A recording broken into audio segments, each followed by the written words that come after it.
Sí, buenas tardes a todos. Muchas gracias por su presencia. Continuamos hoy con el curso de capacitación sobre el nuevo Código Civil y Comercial. Este colegio público agradece la presencia de ustedes, los saluda y también saludamos a todos los que en este momento nos están mirando desde todo el país por Internet. Hoy tenemos el orgullo de presentar a la señora ministra de la Corte Suprema de Justicia de la Nación, doctora Elena Hayton. Y, muy bien, muy merecido, doctora, muy merecido.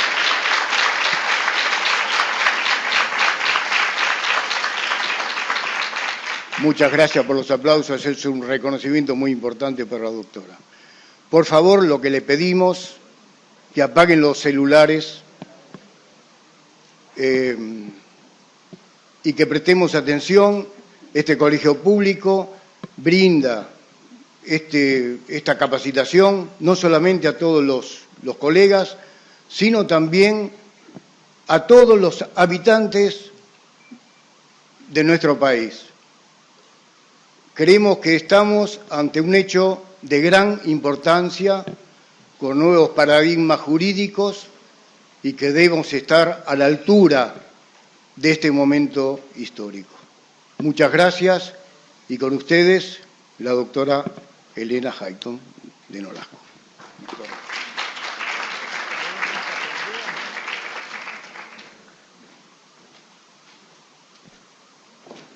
Hola, ¿qué tal las vacaciones?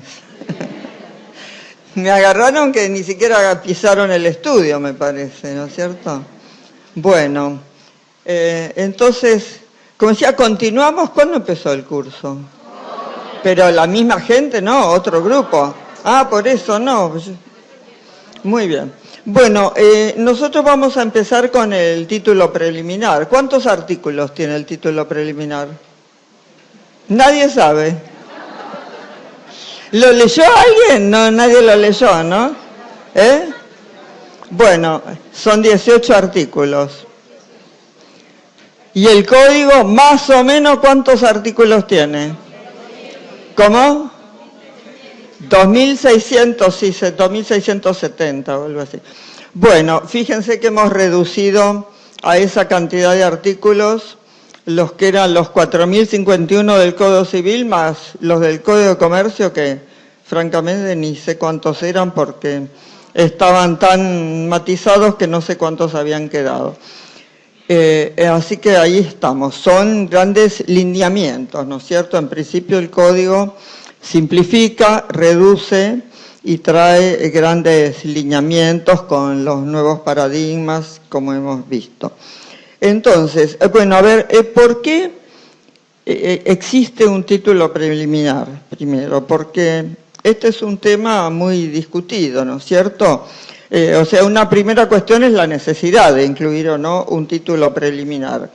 Pero se entiende que es necesario para fijar algunas reglas que den significación general, o sea, un núcleo básico que dé significación a todo el código. Y en realidad no solo al código, sino que va mucho más allá del código, porque estos principios son muy generales, ¿no es cierto? Esto, bueno, hay una tradición histórica de los títulos preliminares, pero hay algunos códigos ahora que no los tienen más. Pero bueno, son reglas generales para todo el sistema y esto permite una lectura más sencilla de todo el sistema. O sea, después se van especificando en el resto del código o en otras normas, porque hay muchos sistemas o mini sistemas que persiguen o sirven estas reglas para eso, ¿no es cierto? Entonces, ha habido una tendencia a la descodificación. ¿Qué es esto de la descodificación? En realidad, el mismo Código Civil quedó medio descodificado, porque hay un fenómeno, bueno, indudable, y es que entonces se desprendieron muchas ramas del Código Civil, que son derechos autónomos, ¿no es cierto? El derecho laboral, bueno, el derecho comercial, que ahora vuelve a estar con el civil, pero bueno, además hay reglas civiles dispersas por otros lados, inclusive a gran nivel, a gran altura, como son los tratados internacionales, porque nosotros tenemos, ¿no es cierto?, tratados, incluso porque la Constitución misma trata, por ejemplo, de cosas civiles, como serían los consumidores, bueno, y el ambiente, y aparte de eso hay tratados como, por ejemplo, para las personas con discapacidad, que son temas civiles que están a gran nivel, a gran altura jurídica, o desde el punto de vista de todo un sistema jurídico. Entonces, y después, bueno, tenemos acá dentro del Código Civil también muchas instituciones comerciales que se han en realidad vuelto, en cierta medida se puede decir civiles. ¿Por qué? Porque, por ejemplo, todo el mundo usa cheques, transporte, etcétera, que son contratos comerciales, instituciones comerciales. O sea, es bueno o es necesario, los seguros también, ¿no es cierto? Todo el mundo tiene. Y esto, por eso es bueno que se vuelva a integrar a un derecho común entre todos. Por eso nosotros consideramos necesario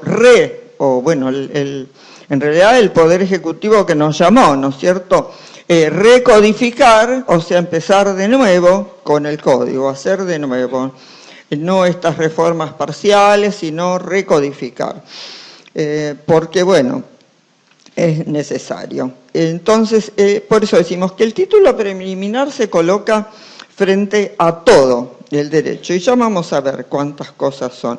Porque, por ejemplo, hay todo un sistema, trae guías, ¿no es cierto?, porque es todo un sistema de fuentes complejo en el código. Y hay que decidir en este sistema de fuentes complejos sin existir, por ahora, guías o reglas al respecto, ¿no es cierto? Y acá hay que tener en cuenta, y esto también está en el código, no solo las reglas serían las normas jurídicas con consecuencia jurídica, o sea, esa es una regla. Y en cambio, los principios son principios más amplios que están en el código, como la buena fe, el abuso del derecho, pues la buena fe no es una regla concreta, sino que después se aplica en reglas específicas, pero es un principio general, ¿no es cierto? Y después, valores. También tenemos valores, el valor justicia, por ejemplo, empezando porque la Constitución Nacional ordena, o sea, se vuelve a impregnar, ¿no es cierto?, de valor. No es necesariamente hablar de moral, pero son valores que se integran de nuevo a la legislación. Porque, por ejemplo, es un principio general el de afianzar la justicia, como nos manda la Constitución. Entonces, el propio preámbulo ordena, ¿no es cierto?, afianzar la justicia. Bueno, entonces acá tenemos un valor muy importante de afianzar la justicia, o sea, volver a algo al justo, ¿no es cierto?, dentro que, ojo, algo justo no quiere decir declarar inconstitucional la norma que no nos gusta. Bueno, pero entonces las normas estas tienen un efecto expansivo, indudable. Entonces hay que distinguir también el derecho como sistema y la ley, porque la ley es la fuente principal, indudablemente, la primera fuente del derecho es la ley, aunque hay otras mencionadas, ahora vamos a ver un poquito los artículos, pero el derecho es todo un sistema que está integrado desde la Constitución, todavía más arriba, desde las convenciones internacionales, que son derecho vigente para el país, hasta cualquier última norma administrativa. Todo forma un sistema que es el derecho, es todo un sistema, ¿no es cierto? Y dentro de esto, bueno, hay bienes individuales, bienes colectivos, bueno, ya vamos a ir viendo. Después acá también se trata, aparte del derecho y la ley, del ejercicio de los derechos. El ejercicio de los derechos está dirigido a los ciudadanos, ¿no es cierto? Y también son reglas o principios que permean todo el derecho, los principios de ejercicio. Y en las facultades, aparte de eso, bueno, siempre hay una parte general del derecho y muchas veces lo que llamamos introducción al derecho, que vendría a ser una especie del título preliminar. Entonces, los programas están basados no en una exégesis de la ley, pero de alguna manera se basan en algunos de estos criterios legislativos, así que también esto sirve para tener reglas, ¿no es cierto?, como decimos, reglas, principios y valores que son aplicables para la facultad. Por eso todas estas cosas han movido a la comisión a la necesidad de incluir en el código un título preliminar.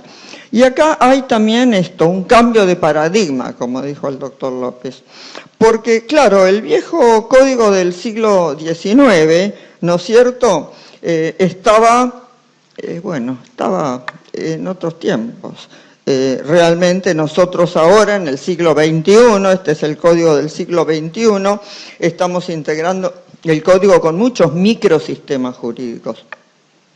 Hemos decidido no dejar de lado las leyes especiales porque no valía la pena, ¿no es cierto? ¿Para qué, por ejemplo, incluir de nuevo los seguros, etcétera, cuando son sistemas, microsistemas que están funcionando perfectamente? Digamos, bueno, algunos requerirá o no reforma, pero en principio son sistemas conocidos, que estos contratos que todo el mundo los utiliza, que no tiene ningún sentido cambiar todo e introducirlos en el código con modificaciones. Bueno, y hemos metido algunas otras cosas que están sin modificaciones. Pero es cierto que hemos tenido que modificar un poquito la ley de sociedades, por ejemplo, para incluir la sociedad unipersonal, ¿no es cierto?, de un solo socio. Es decir, algunas modificaciones a las leyes especiales también se hicieron. En realidad, el código de Vélez estaba hecho para el hombre, y era para el hombre, ¿no es cierto?, solamente, adulto, educado, sano y con una cierta condición económica, digamos, más o menos relativamente importante. Para eso estaba el código. Y a tal punto, o sea, esto es absolutamente, ¿no es cierto?, oligárquico. Esa es la realidad. Pero bueno, eran los tiempos, a tal punto que Sarmiento, fíjense, Sarmiento había dicho que la Constitución, y lo voy a leer, Sarmiento afirmaba que la Constitución no es la regla de conducta pública para todos los hombres, porque para las masas populares estaban las leyes ordinarias, que son las clases educadas las que necesitan una constitución que asegure sus libertades de acción, de pensamiento, de prensa, de tribuna, de propiedad, porque pueden comprender las instituciones que adoptan. Así que realmente, bueno, hemos cambiado el paradigma, ciertamente, ¿no es cierto? Y bueno, además la mayoría de los códigos existentes separan tajantemente el derecho público y el derecho privado. Acá está todo incluido de alguna manera porque estamos incluyendo los tratados, internacional público, ¿no es cierto? Estamos incluyendo después, bueno, todo el bloque constitucional, derechos humanos, constitucionalizando el derecho privado, porque este es el momento de la constitucionalización del derecho privado. Entonces tenemos toda la comunidad de principios que está en la Constitución que los estamos incluyendo en el Código. Se ve claramente en la protección de la persona humana, ¿no es cierto? La llamamos persona humana, no persona física, la persona humana, con los derechos de las personas con capacidades diferentes, los que tienen problemas de salud mental. Se mantiene la ley de salud mental como microsistema, pero obviamente el Código Civil regula todo un sistema, bueno, la declaración de incapacidad, que no es, nunca hay como una incapacidad total, salvo casos muy, muy extremos, siempre queda algún resto, y esto va a ser difícil después para la realidad, porque siempre queda algún resto de capacidad. Y esto es lo que cada uno va a tener una discapacidad o una incapacidad distinta. que en realidad es una disminución, así que no es lo mismo blanco-negro, ¿no es cierto? O es incapaz o es capaz, no. Acá cada uno tiene todo un sistema y después va a tener apoyos, curadores, bueno, de todo, asistencia. Entonces, bueno, la persona humana, entonces a través de los derechos fundamentales, las capacidades diferentes, los pueblos originarios que en realidad estaban originariamente, si me permiten, incluidos con todo, pero esto, bueno, al final, porque hay un artículo, lo vamos a ver, están todos los bienes ambientales, porque acá los códigos no traen, pero esto es parte del, en realidad es como un derecho público, una mezcla de derecho público y privado, porque ya, como digo, no hay esta división tajante, y los bienes ambientales están incluidos, la mujer, los consumidores, los niños, los adolescentes, también los niños y adolescentes van teniendo unas capacidades progresivas que van cambiando. O sea, estamos en otro tiempo, el tiempo de una sociedad multicultural, latinoamericana, no es la sociedad para el hombre blanco europeo, sino que somos otra cosa nosotros. Así que se acabó la noción segregacionista y bueno, entonces estamos con este nuevo código, pero es importante que los constituyentes habían justamente esta división del derecho público y privado, la habían tenido en cuenta ya. ¿Por qué? Porque los códigos, que por ejemplo en Estados Unidos, y esto se discutió bastante, porque en Estados Unidos, como todos sabemos, en principio, los códigos de derecho de fondo son estaduales, o sea, provinciales. Y bueno, el modelo era la Constitución de Estados Unidos. No obstante, en nuestro país, afortunadamente, se dejó de lado este modelo y quedaron para el Congreso Nacional y no para las legislaturas locales, porque esto realmente consolidó mucho la nación, en realidad sin mengua del federalismo, porque no hubo problema de federalismo. Bueno, entonces ya se acabó la igualdad abstracta de todos son iguales ante la ley y esto se terminó, ¿no es cierto?, con un concepto de neutralidad del artículo 16, sino que estamos en una igualdad concreta y real, intentando lograrla. El método seguido por el código fue realmente participativo. Se diga lo que se diga, acá nosotros desde el primer momento se dijo y se dio un periodo de tiempo para opinar, que toda la comunidad podía opinar y nos mandaron opiniones, muchos, nosotros las consideramos, y después convocamos nosotros aproximadamente 100 juristas, bueno, había algún contador, pero 100 juristas que hicieron comisiones o subcomisiones, grupos, donde prepararon algunos pedazos, digamos, estudiaron algunos aspectos, inclusive proyectaron algunos pedacitos, algunos artículos. Ciertamente que esto nos venía todo y nosotros teníamos que, porque bueno, estaban todas las opiniones, pero ciertamente no cabía todo en el código, porque además hay opiniones muy, muy discordantes. Así que, bueno, las analizamos, las debatimos, las discutimos y, bueno, quedó lo que quedó, ¿no es cierto?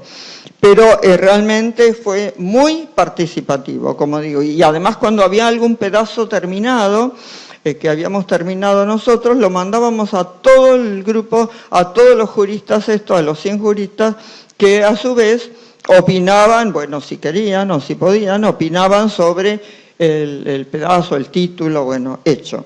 Así que realmente fue muy completo. Y además consideramos derecho comparado, consideramos todos los proyectos de código, ¿no es cierto?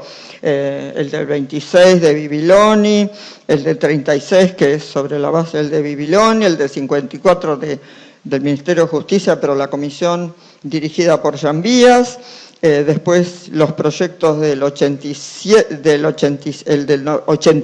diputados, los dos del 93, que había uno de diputados y otro del Poder Ejecutivo, y el del 98, que fue el último, Después de eso, que son reformas integrales. Estos algunos no, pero en principio son reformas integrales y además todos los últimos de unificación del derecho civil y comercial.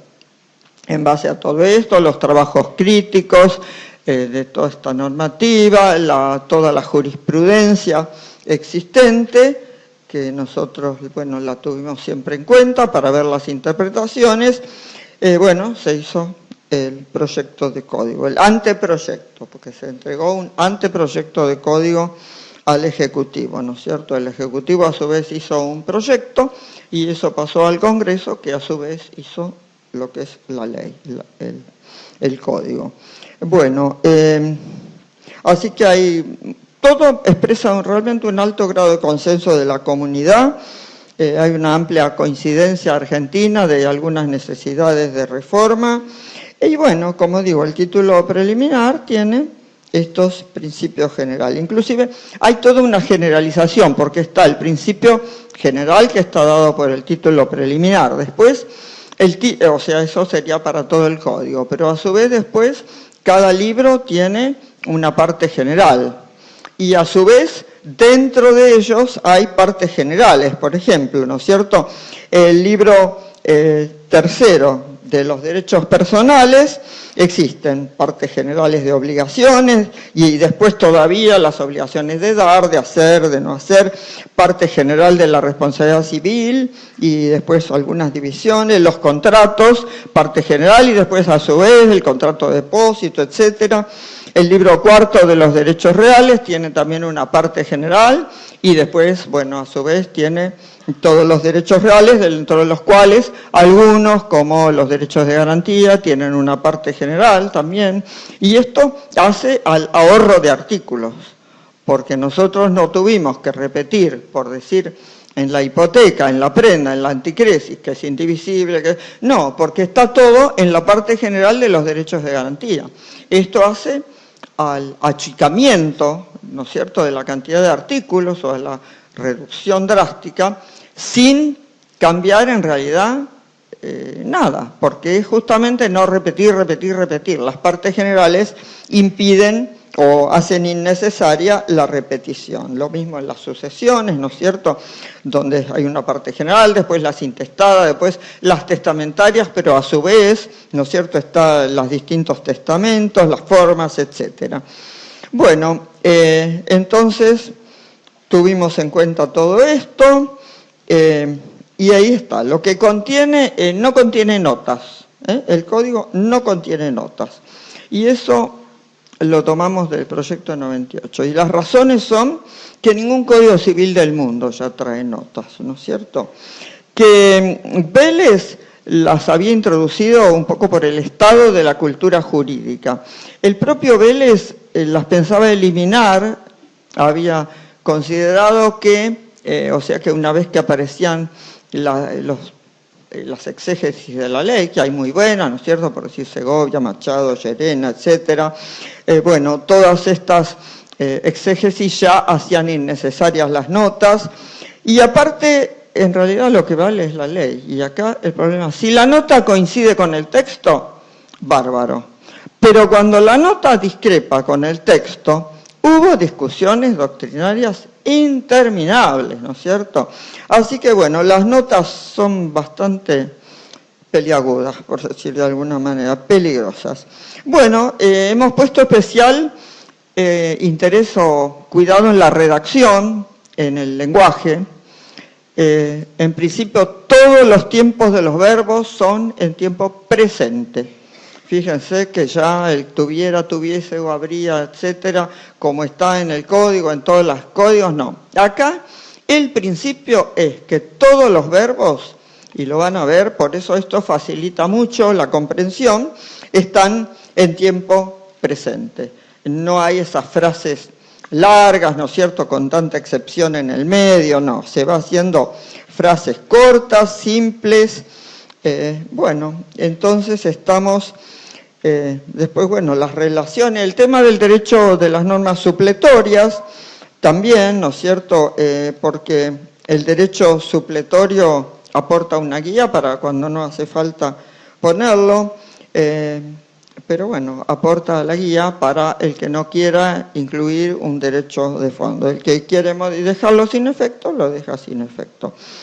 Bueno, como digo, respetamos los microsistemas. Entonces veamos el derecho y la ley, ¿no es cierto? El código tiene en el título preliminar un primer capítulo sobre el derecho y un segundo capítulo sobre la ley. El capítulo del derecho trata de las fuentes y aplicación, la interpretación y el deber de resolver. O sea, en principio, las fuentes y la interpretación está dirigida a todo el mundo, sobre todo las fuentes. Y el deber de resolver a los jueces. Después viene la ley, el ámbito subjetivo, o sea, desde cuándo o para quiénes son obligatorias, la vigencia, desde qué momento, el modo de contar los intervalos del derecho, la eficacia temporal, ¿no es cierto?, a qué se aplica, y el principio de inexcusabilidad. Estos también están en principio dirigidos a los jueces, y algunos a los ciudadanos.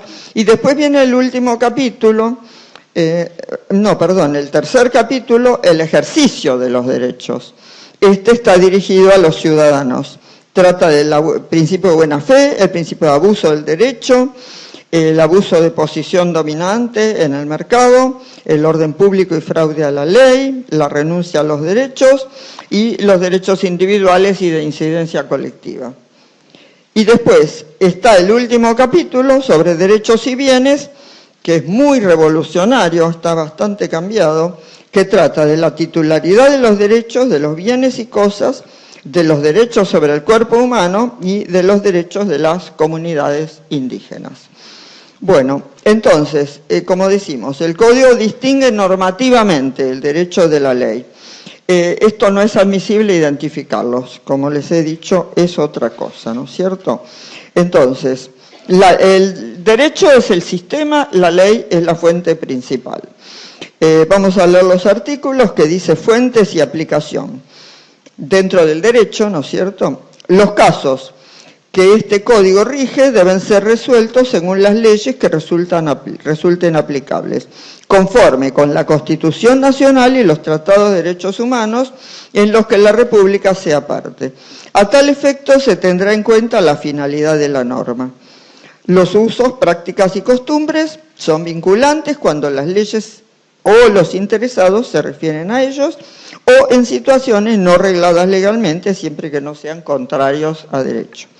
Y la interpretación, y acá está, la ley debe ser interpretada teniendo en cuenta sus palabras, sus finalidades, las leyes análogas, las disposiciones que surgen de los tratados sobre derechos humanos, los principios y los valores jurídicos de modo coherente con el ordenamiento jurídico. Entonces, acá tenemos que están estas reglas con esta significación general, que como digo, esto de las fuentes y la interpretación es para todo. Y además es para esto también, ojo, para los abogados. Los abogados tienen que interpretar la ley. Miren que el código es nuevo, hay que tratar de, para peticionar, van a tener que interpretar. En realidad, como los jueces tampoco la tienen interpretada, así que a ver a quién convencen, ¿no es cierto? En principio no hay que ver cómo está esto, porque hay que darle a todo este sistema, hay que darle, bueno, un sentido a cada artículo. Y además en su aplicación, ¿no es cierto? Acá está la fuente y su aplicación. Así que esto es para los abogados y para los jueces, no es solo para los jueces. Así que bueno, acá hay entonces líneas de base y argumentos jurídicos razonables, o sea, y ahí tenemos, ¿no es cierto?, un diseño de unas líneas. Y bueno, se amplía el contenido con esto, ¿no es cierto?, porque pese a ser pocos artículos, esto da un contenido muy general. Entonces, y después está la obligación de decidir de los jueces dentro del derecho, que es el deber de resolver en el artículo 3º, que el juez debe resolver los asuntos que sean sometidos a su jurisdicción mediante una decisión razonablemente fundada. Entonces, acá está las directivas, la obligación de decidir, las fuentes, las reglas de interpretación. Lo que nosotros necesitamos no es dar una definición del derecho. Las definiciones solo se han dado cuando tienen consecuencias jurídicas, o sea, con un sentido normativo. Las definiciones no se dan porque sí, o sea, solamente cuando son necesarias a los fines del código, con una consecuencia, ¿no es cierto? Bueno, y acá la razonabilidad es el primer estándar de control. Bueno, entonces, tenemos que la mención a los principios y valores, como les dije, están. Y después viene en la ley, la buena fe, el abuso, que son valores. Son principios y también valores, porque la buena fe es un valor que permea todo el derecho. Y la jurisprudencia también. Nosotros en realidad habíamos puesto la jurisprudencia como fuente, pero bueno, la sacaron. En realidad la jurisprudencia, todos sabemos, está bien, será una fuente indirecta o secundaria, porque es la interpretación de la ley, pero de cualquier manera que siempre se van viendo los fallos, ¿no es cierto? Bueno, acá no va a haber fallos, así que acá empezamos de cero. Pero bueno, no se asusten, hay muchas normas que se mantienen. Hay algo que se mantiene en todo esto. Bueno, entonces, como digo, basado, acá tenemos entonces todo el tema de la Constitución. Y estamos que basados en las fuentes, primordialmente la ley, y siempre en interpretación conforme con la Constitución. En toda Latinoamérica se habla simplemente de interpretación conforme. Y esto, interpretación conforme, que es un método de interpretación o un criterio, un estándar, quiere decir que de todas las, cuando hay siempre en general, bueno, salvo algún caso muy claro, puede haber varias interpretaciones posibles de una ley. Entonces, si una deja de lado la Constitución y otra preserva la Constitución, no hay duda que hay que hacer la interpretación conforme con la Constitución. A eso se refiere. Hay que seguir la Constitución. No es cuestión de declarar una inconstitucionalidad de la ley, no. Si es posible interpretarla conforme con la Constitución, o a esa o dándole otro sentido o a otra norma aplicable, así se lo hace para resolver. Y además los jueces no solo tienen el control de constitucionalidad, tienen primero el control de convencionalidad. Los tratados deben ser tomados en cuenta por los jueces. La Corte Interamericana, la Corte de Costa Rica, lo ha dicho, ha visto que la Argentina en esto, y la Corte Suprema Argentina, porque bueno, consideran las Cortes Supremas en la Corte Interamericana, pero en principio los jueces son acá los que lo hacen básicamente. Primero aplican también la convención para ver si porque es la convención, la Constitución. Las convenciones de derechos humanos forman parte del bloque constitucional, pero ojo, porque si la convención, o sea, si la Constitución contradice la convención, hay que salirse de la convención, si no se interpreta conforme la convención. O sea, al principio, porque las convenciones son en realidad, digamos, uno podrá tener la propia opinión de qué es más importante, si una convención o la Constitución, pero lo cierto es que desde el punto de vista internacional o general, las convenciones tienen más fuerza que las constituciones, porque las convenciones son obligaciones entre países. Y como digo, si la Constitución no está de acuerdo a la Convención y nosotros hacemos prevalecer la Constitución, hay que salirnos o dejar de lado la Convención. El país tiene que,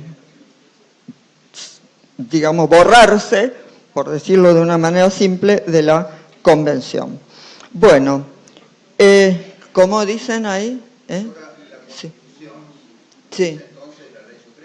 ¿Cómo? ¿La Constitución Nacional es la ley suprema? Bueno, la Constitución es la ley suprema, pero en principio la Convención, según, ¿no? Pero las convenciones de derechos humanos están en la Constitución, o sea, en realidad es todo un bloque. Lo cierto es que acá nosotros no tenemos ese problema de discordancia, porque la Constitución y las convenciones de derechos humanos, los derechos básicos, fundamentales, están de acuerdo. Justamente integran la Constitución. ¿Estamos de acuerdo? ¿Está claro esto? No sé. No sé, se hizo un rumor, por eso pregunto, ¿qué pasó? Hice una revolución con esto, ¿qué dije? Perdón, uno por vez. ¿Cómo no debatan así? Porque son 300 y no se puede. Y sí, seguro, no hay duda.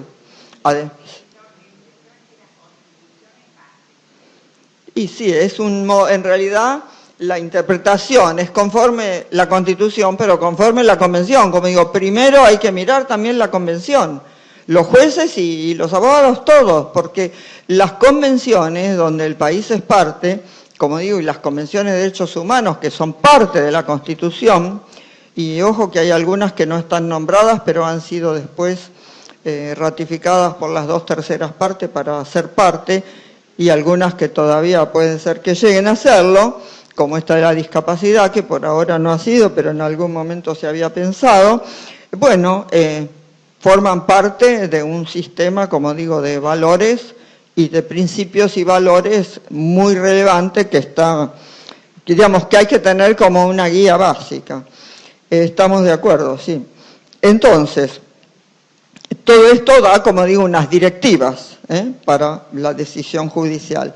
Entonces, con todo este sistema de fuentes que tenemos nombrado, el juez, digamos, la decisión razonable, acá está como mandato del juez, y si no la sentencia es arbitraria, si no es razonable, se critica porque es una sentencia arbitraria, entonces hay que someterlo en una decisión, o sea, hay que hacer un diálogo de fuentes, lo llamamos diálogo de fuentes, a ver cómo se integran unas con otras las fuentes, y ahí sale la solución, que debe ser razonablemente fundada, según el artículo 3 del Código y según, digamos, un criterio básico de derecho constitucional, porque ciertamente si no es razonablemente fundada, no es una sentencia.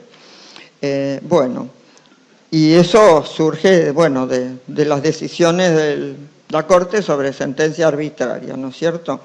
Bueno, también hablamos del valor de la costumbre, que eso, bueno, la costumbre es más o menos lo mismo que en el Código Civil, pero bueno, alguna pequeña variante, pero son vinculantes los usos, las costumbres, cuando las leyes o los interesados se refieren a ellos, o en situaciones no regladas, siempre que no sean contrarias a derecho. Ojo, como acá está también el derecho comercial, acá hay muchos usos y costumbres que forman parte del código, que en principio son estos criterios de uso y costumbre que en derecho comercial existen mucho más que en derecho civil o en otros ámbitos del derecho, ¿no es cierto? Bueno, en el artículo 4 tenemos la obligatoriedad de la ley. Esto no tiene mucho problema porque dice ámbito subjetivo. Las leyes son obligatorias para todos los que habitan el territorio de la República, sean ciudadanos o extranjeros, residentes, domiciliados o transeúntes, sin perjuicio de lo dispuesto en leyes especiales. Así que esto es lo mismo que el Código. Trae a los transeúntes o algún detalle más, pero estamos en lo mismo. Y después la vigencia, las leyes rigen después del 8º día de su publicación o desde el día que ellas determinen. Es otra redacción, pero es exactamente lo mismo. No cambió, son los 8 días, la ley puede decir otro momento, y si no, es el 8º día, ¿no es cierto?, de su publicación. Bueno, esto no. Y el modo de controlarlo, de contar los intervalos del derecho, tampoco varía, pero tal vez es importante acordarse de algunas cosas, porque esto a veces es difícil contar, ¿no? Después no se equivocan más de una vez. ¿Por qué? Porque lo dice el Código, ¿no? Bueno, día obviamente es el intervalo de medianoche a medianoche. En los plazos fijados en días, a contar de un determinado, queda excluido del cómputo. Esto es importante porque empieza a contarse al día siguiente, o sea, empieza al día siguiente y termina, ¿no es cierto?, un día, por decir, empieza el 2, supongamos que algo ocurre el 1, entonces empieza el 2, y el mes termina el 2 del otro mes. O si es en días, se cuenta el número de días. Bueno, en meses o años, entonces, es de fecha a fecha. Si es el 2 de febrero, el 3 de febrero, es hasta el 3 de febrero del 16. Y así sucesivamente. Después, cuando no hay día equivalente, esto lo sabemos, si es 28 de febrero, bueno, cae el último día del mes, y si es 31 de marzo, también caerá el último día del mes si nos tocó febrero. Si es plazos de meses, ¿no es cierto?, tiempos de meses.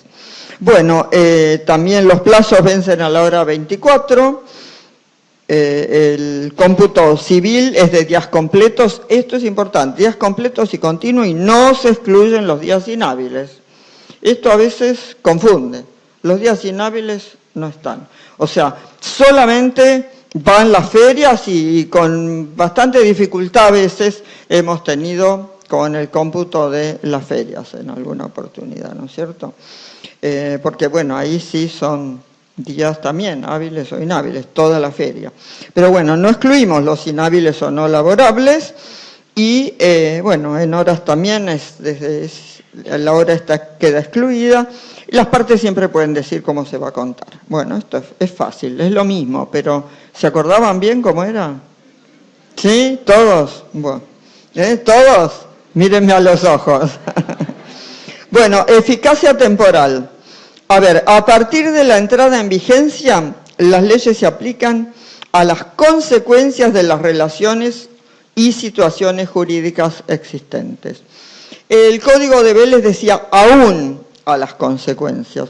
Eso trajo muchas dificultades, el aún. Porque, bueno, después ahora hace bastantes años que se cambió esto con la 17711, pero fue muy complicado esto porque si se aplican a las consecuencias o aún a las consecuencias, parece que se aplican a todo y además a las consecuencias. Y en realidad lo único que se le aplican de las situaciones existentes, o sea, de las viejas, es a las consecuencias, no a todo lo demás. Bueno, las leyes no tienen efecto retroactivo, esto es igual, sean o no de orden público, excepto disposición en contrario. La retroactividad establecida por la ley no puede afectar derechos amparados por garantías constitucionales. Puede haber alguna diferencia de redacción, pero es lo mismo. Y después de las leyes supletorias hay algún matiz. Las nuevas leyes supletorias no son aplicables a los contratos en curso de ejecución, con excepción de las normas más favorables al consumidor en las relaciones de consumo. Entonces, acá hay algo importante que es todo igual, porque bueno, no se aplican a los contratos. Las supletorias en realidad son como el derecho que la parte, justamente como le gustó la ley supletoria, no la modificó, por decir, la dejó integrada a su contrato. Entonces no le aplicamos una nueva ley supletoria porque le estaríamos de alguna manera cambiando la voluntad del contrato, o sea, el contenido de un contrato, porque por ahí si hubiera tenido un contenido distinto a la ley supletoria, lo hubiera dicho expresamente. Así que, pero bueno, las leyes supletorias entonces no son aplicables cuando está en curso de ejecución, pero sí hay algo que es nuevo, que es si la norma, porque se presupone que una norma nueva va a ser más justa para el consumidor. Es difícil. Bueno, por ahí no sé, alguno puede interpretar de distinta manera, pero en principio la norma nueva va a ser más favorable y no menos favorable porque es la evolución del derecho, ¿no es cierto?, los principios donde se va aplicando cada vez más en favor de los derechos humanos, de los derechos de las personas. Entonces, se aplican las normas más favorables al consumidor en las relaciones de consumo, o sea, no cualquier consumidor, cuando estamos ante una relación de consumo. Bueno, entonces, esto, como digo, es una pequeña variante, pero bueno, se acepta la voluntariedad de las partes cuando se acepta esto, como dijimos. Y o sea, en el consumo se invierte la regla. Bueno, el principio de inexcusabilidad del artículo 8 es la inexcusabilidad, se llama el artículo 8, principio de inexcusabilidad. La ignorancia de las leyes no sirve de excusa para su cumplimiento, si la excepción no está autorizada por el ordenamiento jurídico. Esto es igual, ¿no es cierto? La ignorancia o error no se puede computar. Pero esto puede traer, la ley se presume conocida, pero bueno, esto puede traer dificultades con las personas o con los grupos vulnerables, que a veces ciertamente presumimos porque son, pero no es fácil a veces presumir conocida la ley. No obstante, no se podría poner una regla general que contradiga esta regla porque esto deshace toda la obligatoriedad de la ley, ¿no es cierto? Entonces deja sin efecto la obligatoriedad de la ley una regla general, aunque fuera para los vulnerables. Con lo cual, en realidad, como habla de normas particulares, excepto el ordenamiento jurídico lo cambie, entonces, bueno, esto es lo que pasa en algunas normas donde la regla no se aplica porque está expresamente contemplado en alguna ley o en alguna situación. Bueno, estamos entonces pasando al ejercicio de los derechos. Como digo, en principio el derecho y la ley se refieren a los jueces y juezas. En cambio, el ejercicio se refiere al ciudadano. Está destinado al ciudadano. Entonces, se contemplan principios, como justamente buena fe, abuso, fraude, renuncia a la ley. Bueno, son todas estas cláusulas generales, ¿no es cierto? Que después también tienen aplicaciones específicas. El Código de Vélez no traía una cláusula general de la buena fe, pero la buena fe está en un montón de artículos de Vélez, ¿no es cierto? Como 200 artículos o más tienen incluida la buena fe. Por eso hay normas específicas que tienen la buena fe. Bueno, entonces, estamos con los principios, como digo, que dice en el ejercicio, el principio de buena fe, los derechos deben ser ejercidos de buena fe. Bueno, esto, como digo, es un principio muy importante, ciertamente que es muy importante, pero bueno, como digo, el código no lo tenía. Acá, como no hay ninguna aclaración, se incluye la subjetiva y la objetiva, o sea, la buena fe, creencia, o sea, y la buena fe de un comportamiento conforme a una exigencia, digamos, habitual, por decir así, ¿no es cierto? Pero la buena fe creencia incluye la apariencia y por eso no está el principio de la apariencia incluido en el código. Después tenemos el artículo 10 con el abuso del derecho, que en realidad, claro, el Código Civil lo tiene en el 1071, que está agregado por la 17711, como saben, y que trae, bueno, el abuso como una novedad. Fue muy discutido cuando llegó, pero después tomó carta de ciudadanía, no hay nadie duda que tiene que estar incluido el abuso del derecho. Y dice entonces el 10, el ejercicio regular de un derecho propio o el cumplimiento de una obligación legal no puede constituir como ilícito ningún acto. Acá ningún misterio. La ley no ampara el ejercicio abusivo de los derechos. También se considera tal al que contraría los fines del ordenamiento jurídico o el que excede los límites impuestos por la buena fe, la moral y las buenas costumbres.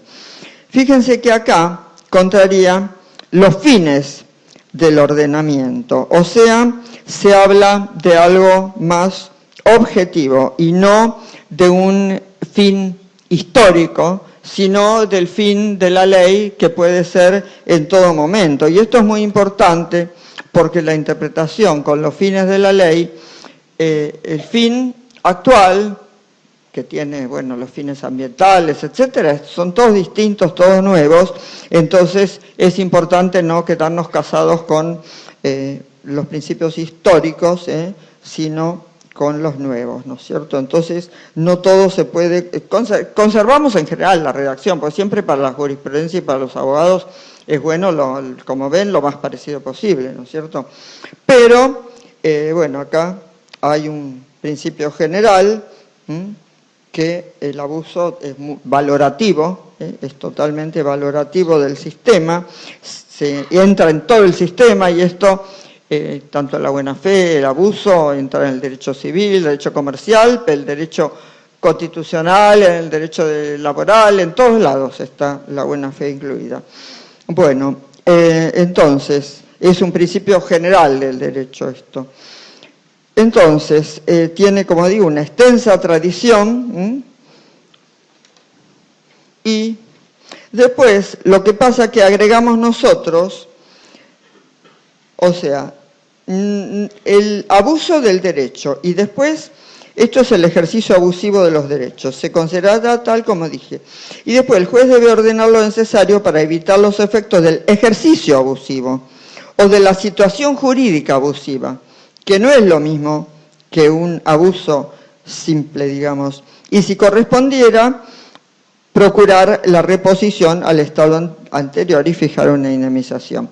Esto es importante porque la situación jurídica abusiva en realidad está formada por una pluralidad de hechos, no es solo un hecho, es una pluralidad de hechos que cada uno sería lícito, pero en su totalidad conforman un ilícito o un acto abusivo, digamos. Pero bueno, en alguna medida el acto abusivo es ilícito.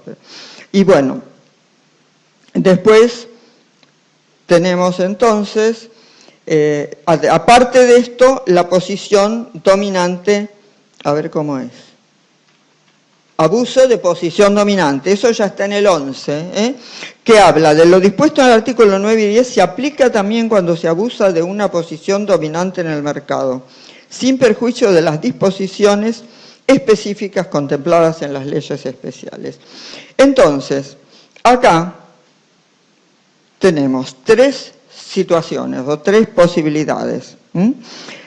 Por ejemplo, el abuso del derecho o la situación jurídica abusiva, es distinto. Pero la situación jurídica, por ejemplo, ha habido casos, ¿no es cierto?, un aval a un hijo que habían hecho los padres, que además de una hipoteca constituida en la casa que se había comprado, habían tenido que renunciar a todos los beneficios de exclusión, división, etc.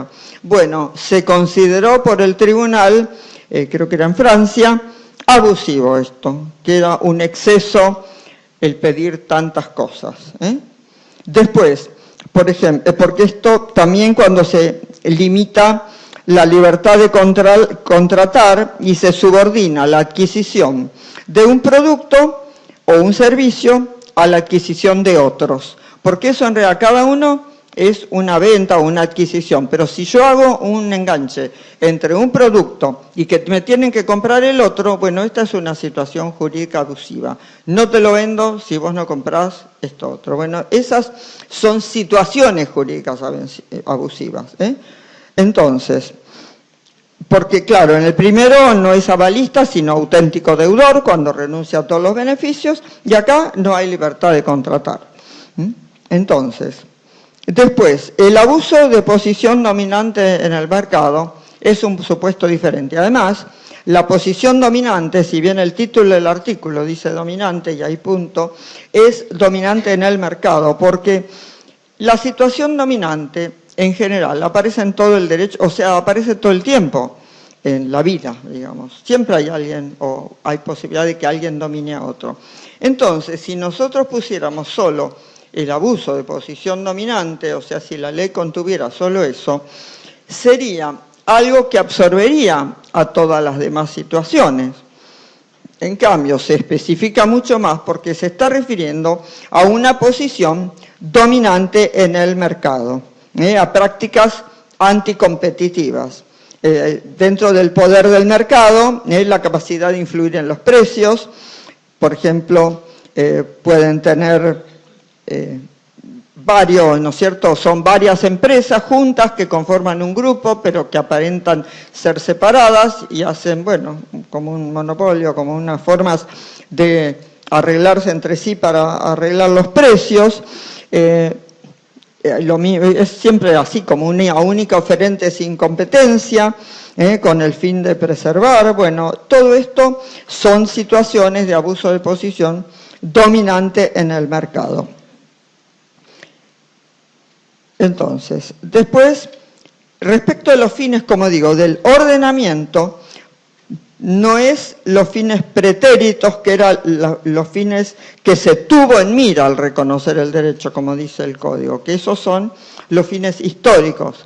Los que se tuvo en mira es lo que tuvo en mira el legislador.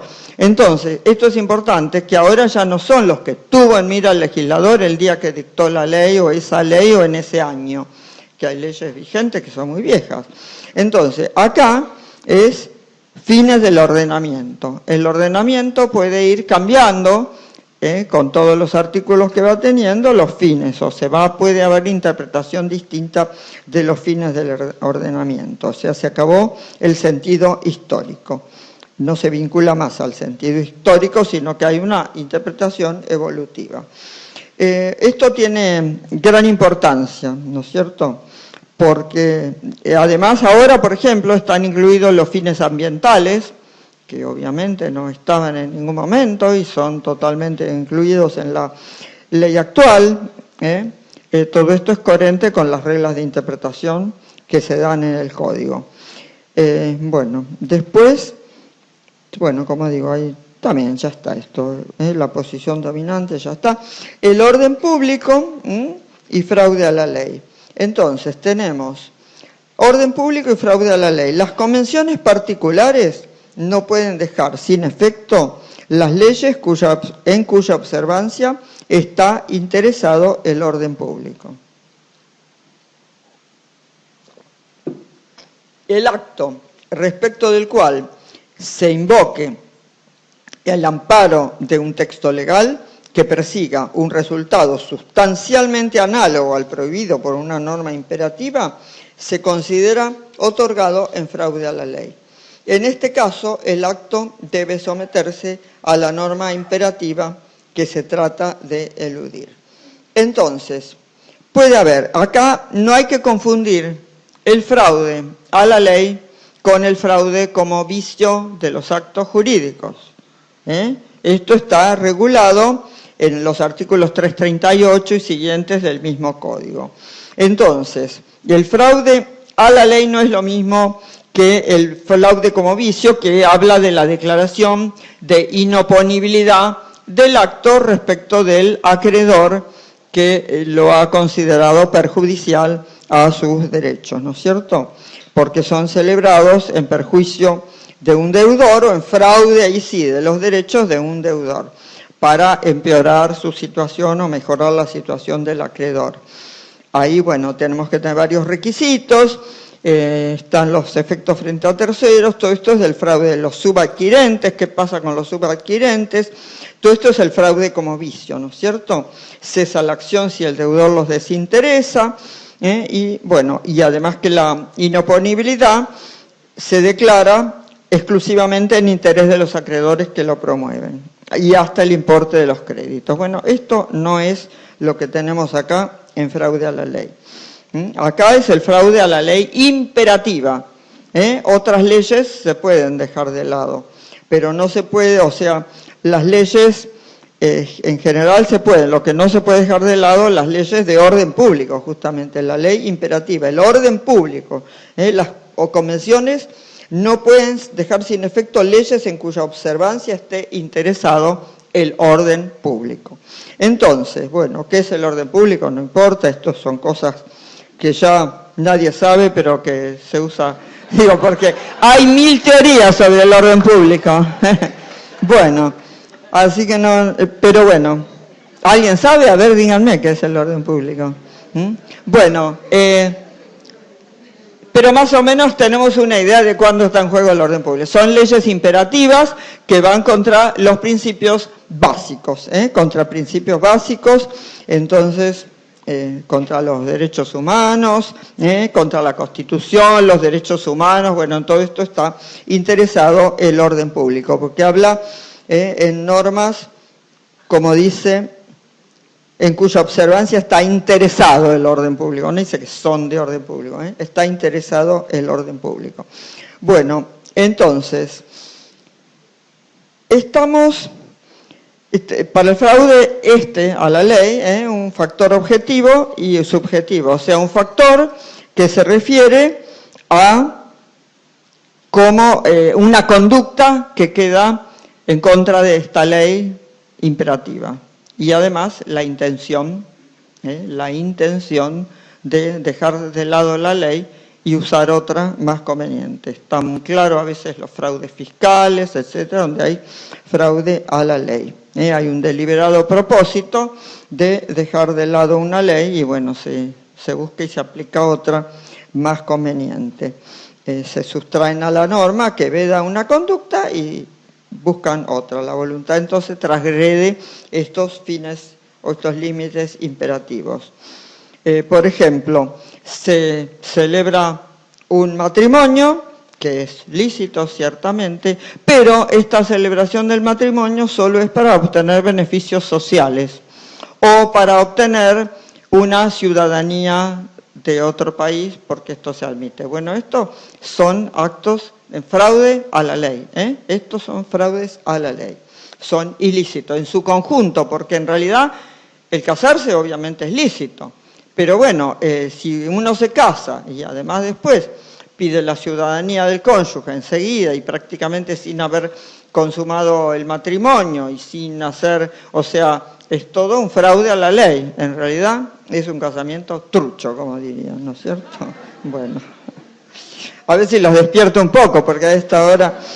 Bueno, entonces, todos estos impedimentos siempre, bueno, son cosas que aguzan el ingenio de los legisladores y de los fraudulentos, porque cada vez que el fraudulento encuentra algo, el legislador lo busca solucionar y ya inventó otra cosa el fraudulento. Y estos fraudes a la ley ocurre también mucho, y esto es importante, en el derecho internacional privado, y está incluido en el Código, en el derecho internacional privado, en los artículos 2600 y 2598.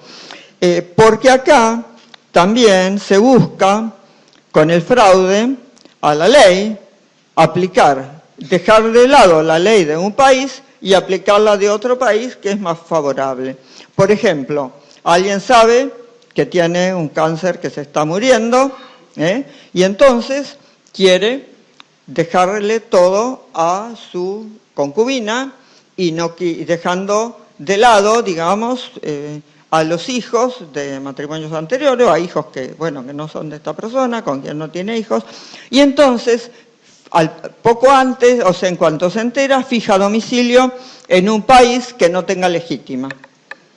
Entonces, se va a ese país, tiene domicilio por un tiempo cortito, porque sabe que se va a morir, se van los dos a vivir ese domicilio, y entonces, queda defraudada la ley argentina y quedan defraudados los hijos. Entonces, el país cuya ley se dejó de lado, ciertamente que tiene interés. Acá hay un orden público de por medio. Esto es importante porque esto se habló mucho en el Congreso, de esto de la aplicación de la ley extranjera. Yo me acuerdo que me preguntaron y yo contesté a la bicameral sobre este tema, porque en realidad es relevante que la aplicación de la ley extranjera es justamente cuando no está en contra del orden público, porque estas normas de derecho internacional privado que tenemos en el Código expresamente contemplan que se deje sin efecto la aplicación de la ley extranjera. Por ejemplo, en este caso, ¿no es cierto?, se deja sin efecto la aplicación del país que no tiene legítima y, por ejemplo, Austria, y entonces se aplica la ley argentina y los hijos que han sido preteridos quedan con su herencia como corresponde. Entonces, esto es una aplicación del orden público internacional. Y entonces no hay problema con la aplicación de la ley extranjera, siempre, como digo, que sean normas de orden público, porque cualquier derecho de otro tipo puede ser, el derecho que pueda ser dejado de lado por las partes, no tiene problema. Lo que pasa es que tiene que ser estos principios de orden público, que son de orden público internacional. O sea, no se pueden transgredir límites imperativos de la ley. Entonces, siempre, como digo, se buscan leyes más favorables, sea en lo interno, sea en lo internacional. En lo internacional es habitual hacer estos cambios, para aplicar cambiar el punto de conexión y entonces aplicar otro derecho y todo otro sistema, un sistema de derecho distinto. Entonces, Vélez algo de esto traía en el 14, inciso 2, porque hablaba de, por ejemplo, a través de una cláusula general donde decía 14, o sea, también el título preliminar de Vélez, que no son aplicables las leyes extranjeras cuando su aplicación es incompatible, él decía, con el espíritu de la legislación del Código.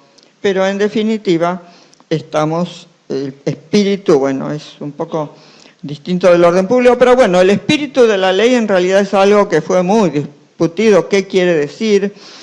Para algunos es la intención del legislador. Bueno, esto inclusive se debatió con los legisladores en la bicameral, porque por eso nos sacaron la jurisprudencia como fuente, y por eso pusieron, por suerte no pusieron el espíritu de la ley, pero pusieron, esperen un poco, los principios, resulten aplicables.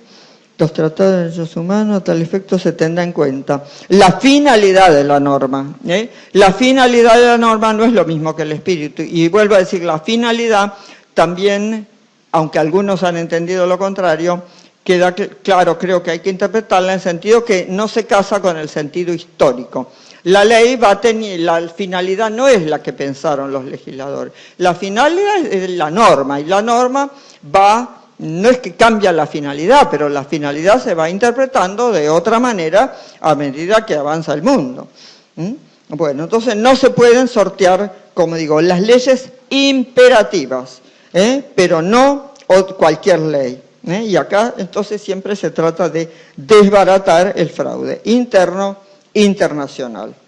Bueno, entonces, bueno, esto ya hemos dicho, el orden público, internacional también. Entonces tenemos, bueno, después de esto, el orden público, el fraude a la ley, persigue el resultado sustancialmente análogo al prohibido, bueno, está bien. Después, la renuncia, esto es un artículo fácil, está prohibida la renuncia general de las leyes, los efectos de la ley pueden ser renunciados, en el caso particular, excepto que el ordenamiento jurídico lo prohíba. O sea, se puede renunciar a un efecto de una ley, pero el permitir renunciar a las leyes implica que se acabó la obligatoriedad del derecho. Yo renuncio, a mí el Código Civil no se me aplica porque yo lo renuncio. No, esto no puede ser, ¿no es cierto?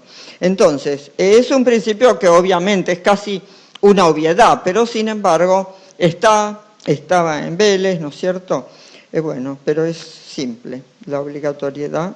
Y el ordenamiento puede en algún caso permitir alguna renuncia a alguna ley. Bueno, después tenemos los derechos individuales y de incidencia colectiva, esto es novedoso. El artículo 14 dice derechos individuales y de incidencia colectiva. Ven que cada artículo tiene un título. Otros códigos no lo tienen, el Código Vélez no. Y yo creo que es importante porque se sabe de qué vamos a hablar y de alguna manera va explicando el sistema, ¿no es cierto? Entonces, derechos individuales y de incidencia colectiva. En este código se reconocen 2 puntos. A, derechos individuales. B, derechos de incidencia colectiva. La ley acá otra vez no ampara el ejercicio abusivo de los derechos individuales cuando pueda afectar al ambiente, y a los derechos de incidencia colectiva en general. O sea, no sé si es repetición o ratificación del principio, que el abuso del derecho no se aplica solo frente al derecho de una persona, sino también al derecho cuando es un derecho colectivo.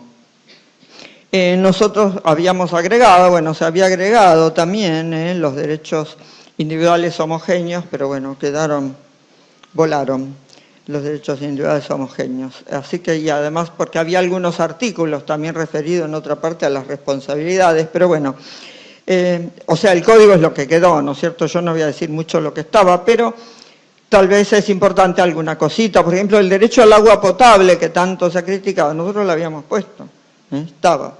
Bueno, y esa no sé por qué se fue, porque el derecho al agua potable no parece, igual lo sacamos en una sentencia ahora, justo antes de la feria, el derecho al agua potable. Pero bueno, entonces, ¿cómo? Claro, en realidad se ha dicho que lo sacaron porque es de la Constitución y no del Código. Pero como en la Constitución no está, podría estar en el Código. Además hay muchos principios que están en el Código y bueno, son principios constitucionales, pero bueno, está bien. En realidad es porque estaban incluidos derechos individuales contra el Estado, bueno, no importa. Eran algunos artículos de responsabilidad que no se consideraron. Y entonces se sacaron los derechos estos, pero bueno, que en realidad todo esto está en la sentencia de Alavi. O sea, los derechos individuales, los derechos de incidencia colectiva y bueno, y también los derechos individuales homogéneos están en el expediente Alavi, que reconoció los derechos de incidencia colectiva. Era un caso, en realidad, no sé, usted sabe, era un abogado y había una ley donde se podía registrar todas las escuchas y entonces había todo un sistema para registrar las escuchas y quedaban, bueno, no me... acá creo que miren, acá la tengo la ley. Decía, todo prestador de servicio de telecomunicaciones deberá disponer de los recursos humanos y tecnológicos necesarios para la captación y derivación de las comunicaciones que transmiten para su observación remota a requerimiento del Poder Judicial o el Ministerio Público de conformidad con la legislación vigente. Los prestadores de servicios de telecomunicaciones deberán soportar los costos derivados de dicha obligación y dar inmediato cumplimiento a la misma a toda hora y todos los días del año, como en la Oficina de Violencia Doméstica, siempre 24 horas. Bueno, y después, bueno, se sigue. Entonces, esto era una ley que obviamente, bueno, molestaba a este abogado, pero ciertamente que dejar sin efecto, o sea, no podía aplicarse, no es divisible este derecho a que a mí no me escuchen, porque en realidad este derecho de todos los servicios de telecomunicaciones es general, no puede aplicarse, no es divisible a una persona en particular. Por eso, en realidad, son bienes o derechos de incidencia colectiva, porque a todo el mundo le pasa lo mismo. O sea, era ese abogado, pero eran todos los abogados y todas las personas, todas las comunicaciones están incluidas. Todo prestador de recursos humanos y tecnológicos para la captación y derivación de las comunicaciones, todas las comunicaciones. Bueno, entonces esto, igual después se derogó esto ya prácticamente, para cuando salió la sentencia estaba derogado, pero de cualquier manera ahí estaba. Y ahí salió justamente lo importante de esta sentencia, bueno, conmigo más que el contenido en el sentido de que se derogó, o justo se estaba derogando en ese momento, fue que se reconocen los derechos de incidencia colectiva, con los cuales inclusive nosotros hacemos algunos principios de la acción de clases, que sería, bueno, una acción colectiva de clase, hay distintas variantes de esto, pero bueno, en realidad los derechos, como digo, son subjetivos, o sea, puede haber bienes individualmente disponibles, que son los individuales, Son los derechos reales, creditorios, etc. Derechos de incidencia colectiva sobre bienes colectivos, que son indivisibles, de uso común. No hay derechos subjetivos en el sentido estricto, no son de la esfera individual, sino social. Y después los derechos individuales homogéneos, que estos son los que dan lugar a la acción de clases, porque los derechos individuales homogéneos tienen una causa común que afecta a una pluralidad de personas. En general son derechos que cada uno son divisibles, cada uno podría ejercer la acción, pero en general la acción es tan nimia, tan poco importante, que nadie la ejerce o no vale la pena, salvo alguno que diga yo la voy a ejercer porque quiero dar el ejemplo, pero así como por salir, digamos, como un patriota, como un santo de la espada a buscar, a recapacitar de que este derecho es importante, este pequeño derecho, ¿no es cierto? Pero en realidad estaban acá incluidos los derechos, como digo, individuales homogéneos. Y ahí se habla de la acción de clases, además porque está en la Constitución, los derechos individuales homogéneos están en la Constitución. Así que, bueno, no importa. Después vienen los derechos y bienes, el capítulo 4. Vamos a terminar temprano, Bueno, si quieren, ¿van a querer o van a querer hablar de huellas perdidas? No. Bueno. Entonces, pero está bien, o sea, ¿necesitan más detalle de lo que estamos hablando? No. Bueno, capítulo 4, derechos y bienes. Entonces, el artículo acá, 15, 16, 17 y 18. Acá hay algunas cosas complicadas con esto. La titularidad de derechos. Las personas son titulares de derechos individuales sobre los bienes que integran su patrimonio conforme con lo que establece este código. Bienes y cosas. Acá, los derechos referidos en el primer párrafo del artículo 15 pueden recaer sobre bienes, en realidad hay un solo párrafo, no sé si habrán sacado algún párrafo. No sé dónde está eso. Bueno, los derechos referidos en el primer párrafo del artículo 15 pueden recaer sobre bienes susceptibles de valor económico. Acá dice, pueden recaer sobre bienes susceptibles de valor económico. Acá cambia con Vélez, porque en realidad los derechos en lo de Vélez todos tienen valor económico. Acá los derechos que son individuales sobre bienes que integran su patrimonio, pueden entonces recaer sobre bienes susceptibles de valor económico. Los bienes materiales se llaman cosas. Las disposiciones referentes a las cosas son aplicables, esto es igual a la energía y a las fuerzas naturales susceptibles de ser puestas al servicio del hombre. Bueno, pero acá la diferencia entonces está en lo que son bienes y cosas. Como ustedes saben, Vélez, en la nota, las notas de los artículos 23.11, 23.12, que son los de bienes y cosas, que nosotros los tenemos en este título preliminar, pero está en derechos reales, ¿no es cierto?, los bienes y cosas que forman el patrimonio, son derechos, son siempre con valor económico. Y además dice que las cosas, en la flexibilidad indefinida de sus acepciones, pueden entonces tener o no valor económico. Por ejemplo, hay cosas que están disponibles en grandes cantidades, como el sol, el mar, bueno, estos no son patrimoniales, por supuesto, y entonces solo están los que tienen valor económico, que están en el patrimonio.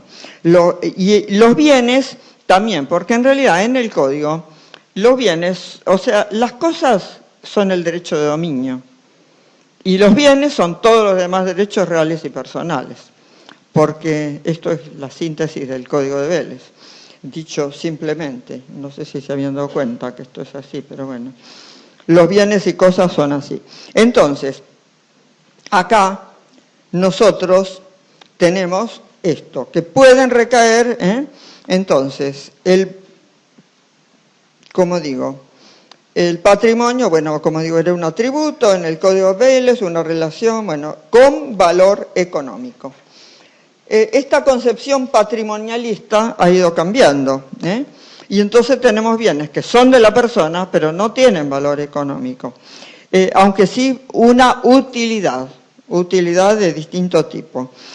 Inclusive, y esto son todos los bienes ambientales, que no tienen valor económico, tienen utilidad. Después, bueno, dan lugar, o sea, en la ley ambiental, en la Constitución, hay muchos de estos bienes. En general los bienes ambientales en el Código y en este también figuran como de dominio público, pero en realidad son bienes colectivos. Además de ser de dominio público, son más que de dominio público, son de todos, son bienes colectivos. Y bueno, entonces estos principios no pueden estar metodológicamente ubicados dentro de los derechos reales, porque es mucho más general. Son guías generales que están acá en el título preliminar. Entonces, nosotros tenemos que en vez de ser una valoración económica, acá tenemos afectivos, sociales, culturales, o sea, vamos a leer que, porque acá tenemos titularidad de derechos, vamos a leer los 4 artículos para ver. Titularidad de derechos. Las personas son titulares de los derechos individuales sobre los bienes que integran su patrimonio conforme con lo que se establece en este código. 16. Bienes y cosas. Los derechos referidos en el primer párrafo, bueno, en el artículo 15, pueden recaer sobre bienes susceptibles de valor económico. Pueden. O sea, los bienes y cosas pueden o no tener valor económico. Los bienes materiales se llaman cosas. Las disposiciones referidas, como digo, aplicables a la energía, etc. Derechos sobre el cuerpo humano. Los derechos sobre el cuerpo humano o sus partes no tienen un valor comercial, sino afectivo, terapéutico, científico, humanitario o social. Y solo pueden ser disponibles por su titular siempre que se respete alguno de estos valores y según lo dispongan las leyes especiales. Después ya vienen las comunidades originarias. O sea, en esto tenemos entonces al cuerpo. El cuerpo, a ver, la persona viva es el cuerpo humano, es la persona física, nosotros tenemos la persona humana en el código, y cuando es muerto es el cadáver. Entonces, el cadáver o sus partes pueden utilizarse. Ya con la ley de trasplantes, con esto se armó una complicación bastante grande con esto del Código Civil y la ley de trasplantes referida a la caracterización de las partes del cuerpo.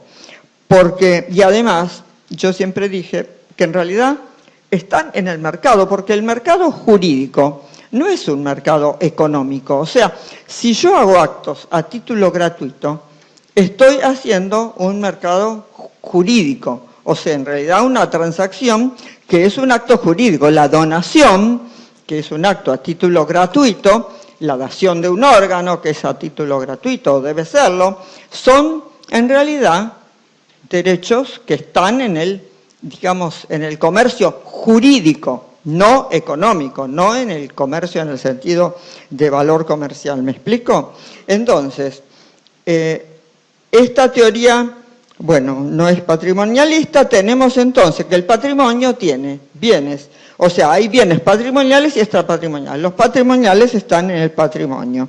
Entonces, el cuerpo humano, como digo, tiene pedazos que pueden ser aislados, y además, inclusive en vida, puede haber trasplantes. O sea, pueden ser separados como órganos, tejidos, células, genes, todo esto puede ser separado, puede ser trasplantado, transferido. Inclusive, bueno, se patentan, ojo, se patentan muchas cosas, en nuestro país no se puede para vender, pero inclusive en Francia, donde el Código Civil dice que esto no puede venderse, pero hay todo un sistema de patentes que se patentan los elementos del cuerpo y bueno, en realidad para productos que se venden en el comercio. Hasta puede ser que yo para cremas, perfumes, no sé, hay de todo. Cremas por lo menos hay con pedazos. ¿Cómo? Sí, placenta, bueno. Sí, bueno, ustedes saben más, yo no uso tantas cremas, por lo menos no sé cómo se hace. Algo uso, sí, pero no sé cómo se hace. Bueno, entonces, en realidad, las partes del cuerpo son partes de la persona, pero mientras es posible la identificación, inclusive de lo que ha sacado, por ejemplo, ¿no es cierto?, cuando, no sé, el pelo, inclusive se puede cortar el pelo, se puede, o sea, hay muchas partes que se pueden usar y que en realidad, el pelo en realidad se vende, creo. ¿Cómo? Sí, las trenzas de mi china, las tengo en la maleta, ¿no es cierto? Bueno, estarían un poquito manchadas de sangre esas trenzas. Bueno, entonces, como digo, el Código Civil francés dice eso, pero hay toda una posibilidad de patentamiento. Entonces, esta concepción entonces plantea muchos problemas, porque hay una identidad cuerpo, cosa, persona, todo esto parece que hay problemas éticos, se afecta la dignidad, pero lo cierto es que las empresas comercializan cosas a gran escala. Y entonces es mejor, porque el decir uno podría, como hay problemas éticos, no se incluye en el código, entonces se sigue con la idea de Vélez, ¿no? Las cosas son... Y entonces esto queda fuera de toda la legislación y entonces las empresas hacen lo que quieren. Es mejor que esté incluido y que se diga que no se puede transmitir por un precio. Así que bueno, en esto estamos. Después, bueno, habrá que ver, pero sería un fraude a la ley, la venta, ahí tenemos un caso de fraude a la ley sería. Bueno, entonces...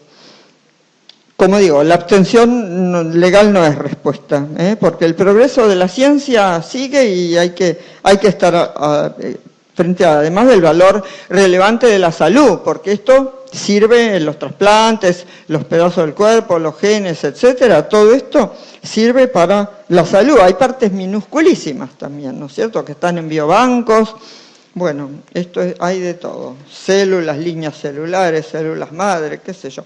Entonces, se usan para la investigación, para la curación, y también, bueno, tienen el interés inclusive didáctico, porque están, no sé, en la Facultad de Medicina, tienen los cadáveres, hasta en el colegio secundario, tienen los huesitos del esqueleto, no sé si ustedes han visto, no sé si ahora siguen teniendo, pero... En mi colegio estaba los esqueletos, el esqueleto, ¿no es cierto? No de plástico, esqueleto real. Bueno, y además en la facultad supongo que también aprenderán, aunque ahora, bueno, se pueden hacer igual de plástico, es más seguro, digamos. Bueno, entonces, pasamos a que, esto es el código de Vélez, que ya lo dijimos. ¿Cómo? No, pero esperen, a ver, de esto tenemos que terminar. Bueno, no, está bien, el respeto al cadáver, el tratamiento, está bien, yo creo que quedó claro, ¿no? Que está todo incluido, entonces, la persona se convirtió, o sea, la persona también es cosa en realidad desde el punto de vista físico, como cualquier animal. Pasa que la persona se erigió a sí misma en centro, en centro. Inclusive la persona puede no ser como son ahora personas humanas. Y cuando eran esclavos, ¿no es cierto? Cuando llegaron los españoles, se planteaban si los indios eran o no personas, si eran animales evolucionados. Bueno, al final llegaron a la conclusión de que eran personas para someterlas a un pupilaje, que estaban un poquito más disminuidas, pero bueno, por suerte ahora están incluidas, porque hasta ahora bien bastante que todo el sistema con las comunidades indígenas ha sido realmente trágico.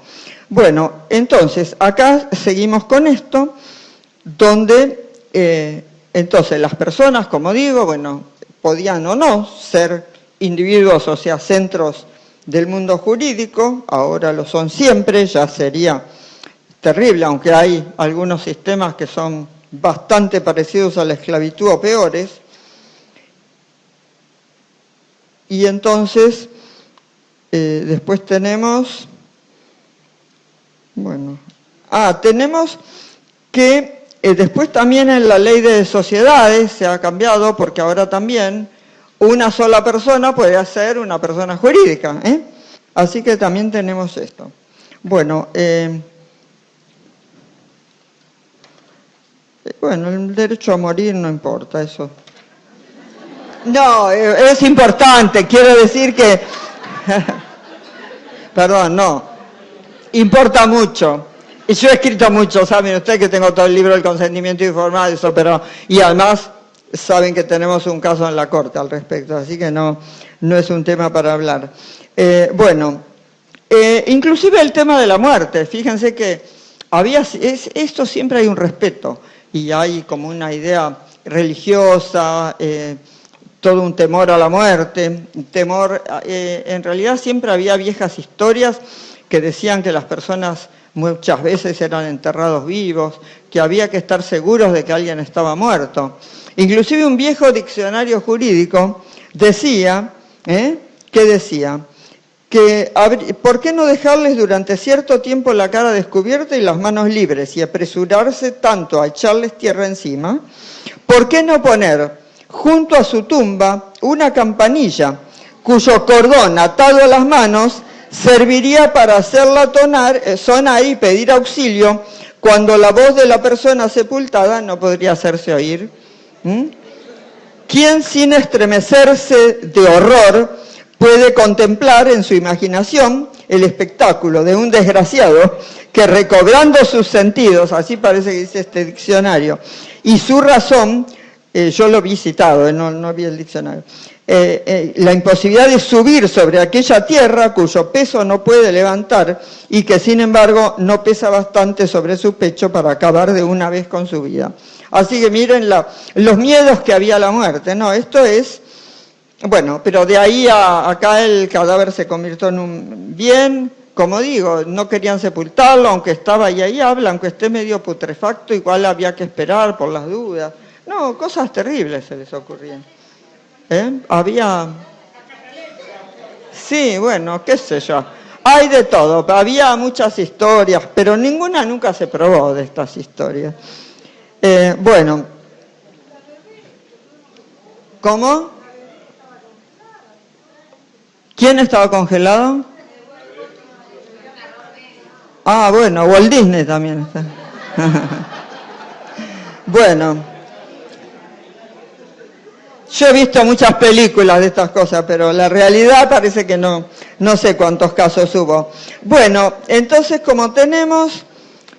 Bueno, listo. No, para decir qué se hace con el cadáver no hay formalidad alguna, porque esto, como no es un acto patrimonial, no tiene que ir en un testamento. Lo que pasa es que cuando se sabe que se van a pelear mucho los herederos, porque con estos temores a la muerte y todo esto, hay siempre una discusión, ¿no es cierto?, entre la esposa, la nueva esposa, los hijos, sobre qué se hace con el cuerpo del muerto. Y en realidad, a veces, por eso es mejor que él decida sobre sus exequias y cómo se va a hacer su sepultura, porque realmente, bueno, en el código esto lo tenemos previsto, lo de las exequias, ¿no es cierto?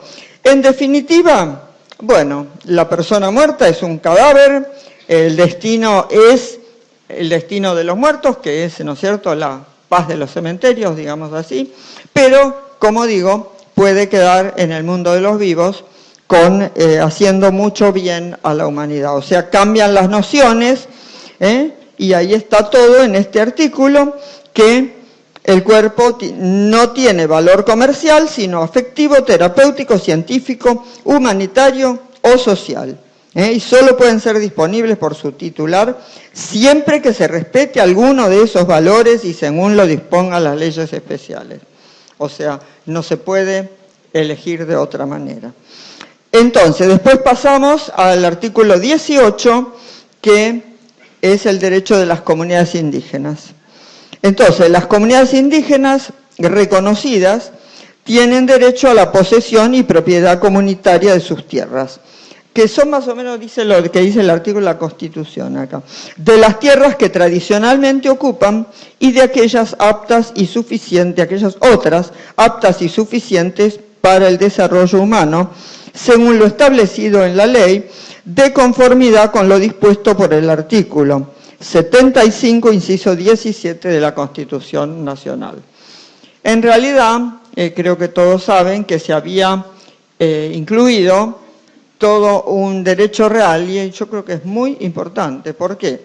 Porque en realidad los pueblos originarios están con la Constitución, pero cuando tienen que adquirir una tierra, lo tienen que hacer por usucapión y por dominio. O sea, los únicos derechos, que además como los derechos reales, está el número clausus, sigue estando, va a estar, sigue en el nuevo código el número clausus, porque es un principio que ha funcionado siempre bien. Y entonces las comunidades indígenas solamente pueden adquirir los derechos si son grupos a través de la usucapión, pero la usucapión puede ser para uno, puede ser para muchos, puede ser mezclado, ¿no es cierto?, los indígenas, los criollos. Bueno, hay toda una situación muy confusa, porque por más que algunos digan nos basta con la Constitución, no es cierto. La verdad no es cierto, porque la Constitución no basta, porque no pueden inscribir un derecho, como digo, a la posesión y propiedad comunitaria de las tierras, que es a nombre de la comunidad, a nombre del grupo indígena. Nosotros tiene que ser además una reconocida, ¿no es cierto?, legalmente reconocida, y entonces no pueden adquirir las tierras bien. No hay forma de escribirlas. Entonces, es importante, también quedó para una ley especial. Bueno, esperemos que se dicte esta ley especial. Esperemos, veremos qué pasa. Veremos qué pasa. Esto en realidad ha sido un poco a pedido, porque había las comunidades que estaban en los grupos del INAI y todo, estaban de acuerdo totalmente con los artículos, habían sido muy consultados, pero bueno, siempre aparece algún grupo que grita más y que, por decir, asustaron, que estos artículos no eran, que iban en contra de ellos, bueno, no sé. La cuestión es que hubo grandes cosas y ante la duda lo borraron todo y quedó para una ley especial.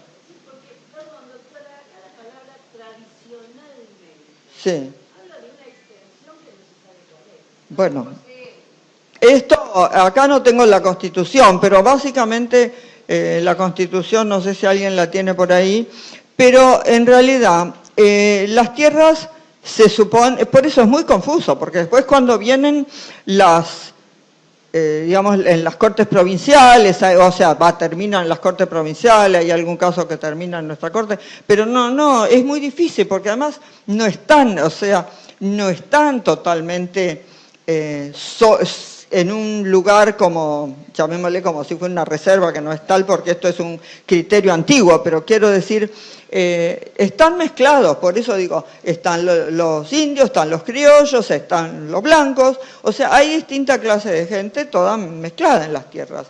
Son extensiones como...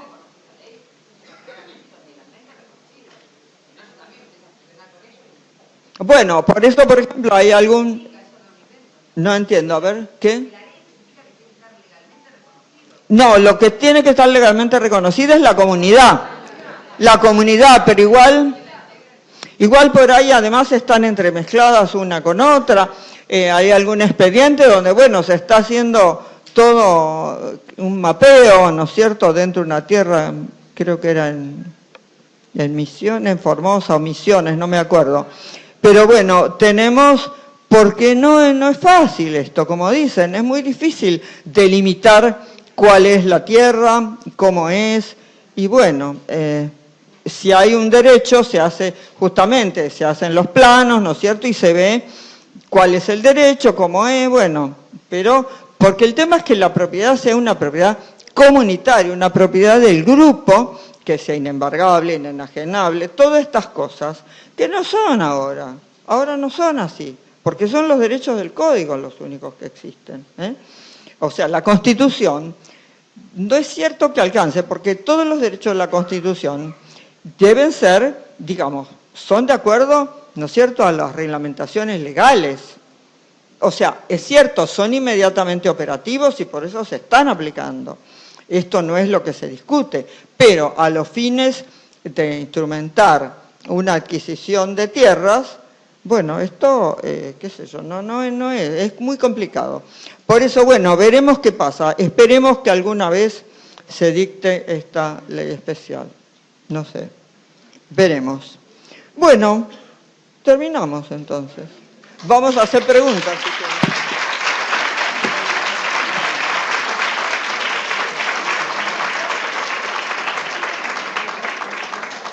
Bueno, son las 8 en vez de las 8:30, así que no era... Sí, vamos a tomar 3 preguntas, ¿eh? A ver. Por favor, no se muevan porque vamos a tomar 3 preguntas, ¿no? Porque si todos se empiezan a mover, no podemos. Discúlpenme, pero si no, no contestamos nada y nos vamos, porque así no puede estar. Doctora, disculpe por ahí la pregunta no es demasiado fuerte, inteligente, pero usted dijo que habló de la jurisprudencia. O sea, como fuente. Como fuente. Sí. Digamos, a mí me enseñaron en la facultad que cuando uno va a presentar un caso cualquiera, por ejemplo, violencia, ya que usted habló de la OED, violencia contra un niño, ¿se puede citar la jurisprudencia, la doctrina, o ya no citamos más jurisprudencia para ofrecerle al juez de primera instancia? Sí, ¿cómo no se va a poder? O sea que No, sí, el hecho de que no esté incluida. Gracias. Como... A ver, además, jurisprudencia, claro, hay distintos sistemas, o sea, de esto no hablamos, pero la jurisprudencia, en realidad hay sistemas como el de Common Law, como el de Estados Unidos, donde es obligatoria, donde es una verdadera fuente del derecho, ¿no es cierto? Donde inclusive a veces un fallo puede ser jurisprudencia o puede ser obligatorio para otros jueces. En un sistema como el nuestro, en realidad, tendría que ser muchos fallos en un mismo sentido, básicamente varios en el mismo sentido, que los hay en algunos aspectos. ¿Cómo? Claro, bueno, los plenarios, que ahora en realidad, ojo, porque con las nuevas cámaras de casación están derogados, que la verdad que son muy útiles los plenarios, pero bueno, ya no existen. Existen los viejos, no se sabe en qué situación están, pero están por ahora están abolidos. Están abolidos los plenarios, sí. Bueno, o sea, el 303 es uno de los artículos que están volados del Código Procesal, dicho bien y pronto. Bueno, entonces, pero la jurisprudencia, inclusive la Corte tiene dicho que los principios de la Corte dan un principio, una guía, sobre todo cuando no hay elementos o argumentos en contra de lo que dice la Corte, y además esto también obviamente ahorra tiempo, porque para ir y volver y que otra vez sea todo revocado, en principio, o sea, si hay muchos nuevos argumentos, no, porque nosotros mismos te hemos dicho que si hay nuevos argumentos se considera, pero para decir lo mismo, con los mismos argumentos que ya están contestados en las sentencias, bueno, que no vengan, o sea, también se toma para perder tiempo, pero eso son chicanas. La verdad que es cierto que muchos de los casos, por eso hay tanta fórmula, porque lo cierto es que hay mucha fórmula, porque, bueno, digo así, ¿no? La fórmula 280 no refuta, bueno, todas estas cosas, porque en realidad es cierto que no hay nuevos elementos, pero la jurisprudencia es una guía, o sea, no es obligatoria como en un sistema de common law, pero es una fuente secundaria del derecho, digamos, no es primaria como la ley, porque la jurisprudencia es la interpretación de la ley. Pero bueno, claro, cuando estaban los plenarios y eran, digamos, o son, no sé todavía, no quiero decir porque no hemos decidido nada y con esto no digo si sí o si no, o sea, los plenarios que ya están dictados, pero los plenarios en realidad muchas veces tienen más fuerza que una ley, porque es la ley interpretada y ya no tiene otra interpretación para el fuero, ¿no es cierto? Bueno, entonces, pero sí, se puede citar, todo se puede citar. ¿Qué otra? Una segunda pregunta, a ver vos. Pero alguien por atrás también, porque yo por ahí los de adelante los veo más fácil. ¿La oyen de ahí? Bueno, habla al micrófono, o prendelo.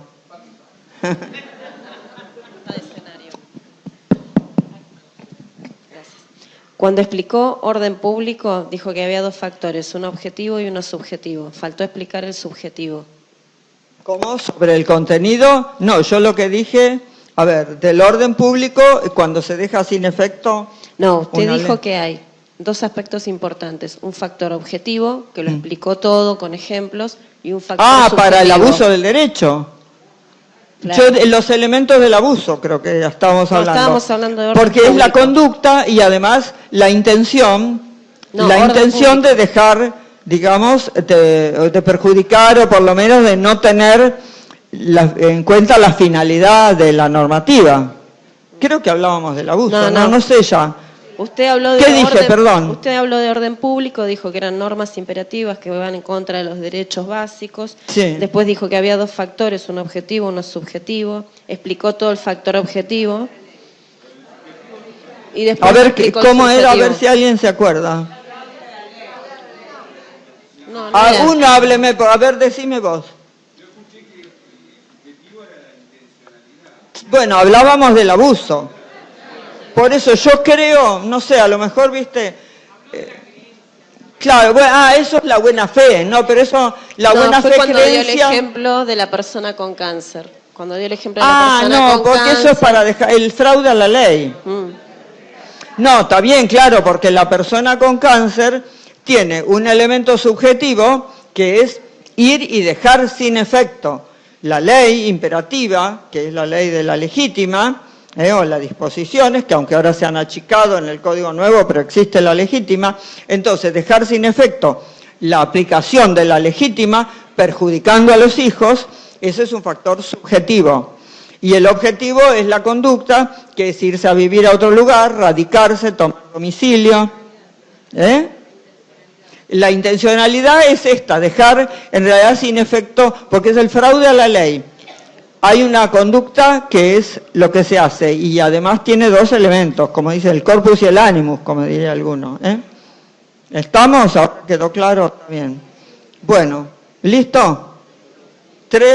¿Una pregunta más había? 3 dije. ¿Nadie? Ya está, nos agotamos.